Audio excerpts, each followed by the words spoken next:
Welcome to Namitha news. Madanapalle పట్టణంలో కూటమి ఆధ్వర్యంలో బలిజ కులస్తుల ఆత్మీయ సమావేశం. కిరణ్ కుమార్ రెడ్డి మాట్లాడుతూ పవన్ కళ్యాణ్ ఒక బలిజలకు నాయకుడు కాదు, తెలుగు ప్రజలందరికీ నాయకుడు. 22 సంవత్సరాలుగా అధికారంలో ఉన్న అవినీతి మరకలేని నాయకుడు మోదీ. విభేదాలు వీడి అందరూ కలిసికట్టుగా కదిలిరండి. కనుక రాబోయే ఎన్నికల్లో మీరందరూ కలిసికట్టుగా ఉంటూ మరికొందరికి చెప్పి ఓట్లు వేపించండి. అసెంబ్లీకి సైకిల్ గుర్తుకు, పార్లమెంటుకు తామర పువ్వు గుర్తుకు ఓట్లు వేసి వైఎస్ఆర్సీపీని చిత్తుగా ఓడించడం అని తెలిపారు.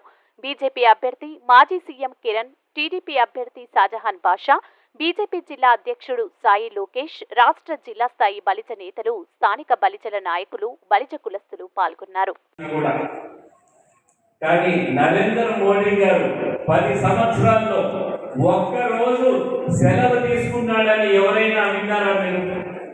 ఆయన శ్రమజీవి ఈ దేశం కోసం కష్టపడి పేద ప్రజలను అది ఉన్నత స్థానానికి తీసుకొని పోయేదానికి, అభివృద్ధి చేసేదానికి శ్రమిస్తున్న శ్రమజీవి శ్రీ నరేంద్ర మోడీ గారే స్పష్టంగా. పార్లమెంట్ సభ్యులు మహిళలు ఉండబోతున్నారు అంటే అది కేవలం బీజేపీ యొక్క ఘనత అనేది స్పష్టంగా అర్థం చేసుకోవాలి.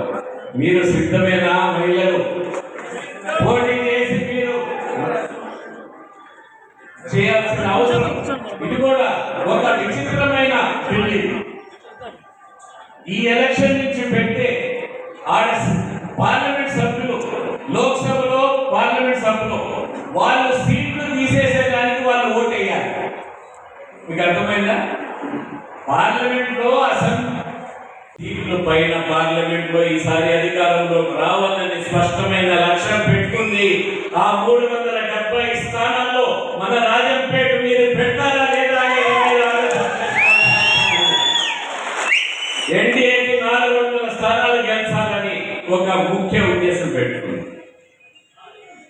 శాశ్వతంగా ఉన్న సమస్యలు ఏ విధంగా మోడీ గారు తీరుస్తా వచ్చారో ఒకసారి ఆలోచన చేసుకోవాలి. మహిళలు చాలా మంది ఉన్నారు ఇక్కడ లేరు, ఒక్క మహిళే ఉంది.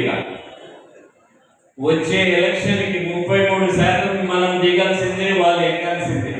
అసెంబ్లీలో, పార్లమెంట్ లో 1996 నుంచి పెండింగ్ ఉన్న మహిళా బిల్లును పాస్ చేసి మహిళా రిజర్వేషన్ తీసుకొని వచ్చిన ఘనత మోడీ గారి ప్రభుత్వాన్ని, బీజేపీ ప్రభుత్వాన్ని అనేది